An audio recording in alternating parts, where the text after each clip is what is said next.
BJP বিধায়ক অশোক কীর্তনিয়ার বিরুদ্ধে বিস্ফোরক অভিযোগ বনগাঁ পুরসভার পুরপ্রধান গোপাল শেঠের। তার দাবি, বাংলাদেশের প্রধান উপদেষ্টা ইউনূসের ঘনিষ্ঠ মহলের সঙ্গে সরাসরি যোগসাজশ রয়েছে অশোক কীর্তনিয়ার। এই যোগসূত্রকে কাজে লাগিয়ে তিনি অবৈধভাবে সুপারি ও ছেঁড়া কটন কাপড়ের ব্যবসা চালাচ্ছেন। সীমান্তবর্তী অঞ্চল দিয়ে একাধিকবার বেআইনি পণ্য পাচার হয়েছে এবং সেই সব চালানের মধ্যে বিধায়কের মালবাহী ট্রান্সপোর্টের গাড়িও ধরা পড়েছে। সম্প্রতি সীমান্তে ডিআরআই অর্থাৎ ডিরেক্টরেট অফ রেভিনিউ ইন্টেলিজেন্স কর্তৃক 8টি গাড়িতে কটন রেক্স বা ছেঁড়া কাপড় আটক করা হয়েছে বলেও দাবি করেন তিনি। ভারত বাংলাদেশ সম্পর্কের টানাপোড়েনে আমদানি রপ্তানি কার্যত তলানিতে এসে ঠেকেছে। ঠিক তখনই সীমান্ত শহর বনগাঁতে এই ঘটনাকে কেন্দ্র করে তীব্র চাঞ্চল্যের সৃষ্টি। বর্তমান বিধায়ক অশোক কীর্তনিয়া তার নেতৃত্বে বাংলাদেশের ইউনূসের অত্যন্ত আপনজনদের সঙ্গে ইনলিগালি বিভিন্ন অবৈধ মালের ব্যবসা চলছে। দীর্ঘদিন ধরে অশোক কীর্তনিয়ার নেতৃত্বে বর্ডারে বিভিন্ন রকম অবৈধ কাজ হচ্ছে।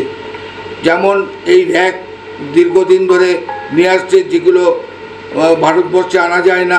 ইউনূস ওপাশে আছে বলে এপাশে আসতে পারছে। অশোক কীর্তনিয়ার সঙ্গে ইউনূস সরকারের ভালো সম্পর্কের জন্য হতে পারে।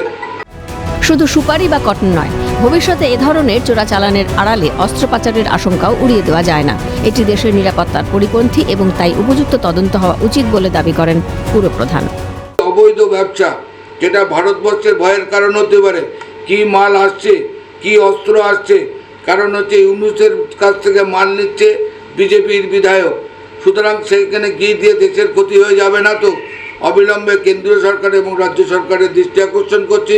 আমরা চাই যে অবিলম্বে এর বিরুদ্ধে ব্যবস্থা হোক এবং সিবিআই, ইডি, রাজ্য সরকার সবাই মিলে এর বিরুদ্ধে তদন্ত করুক।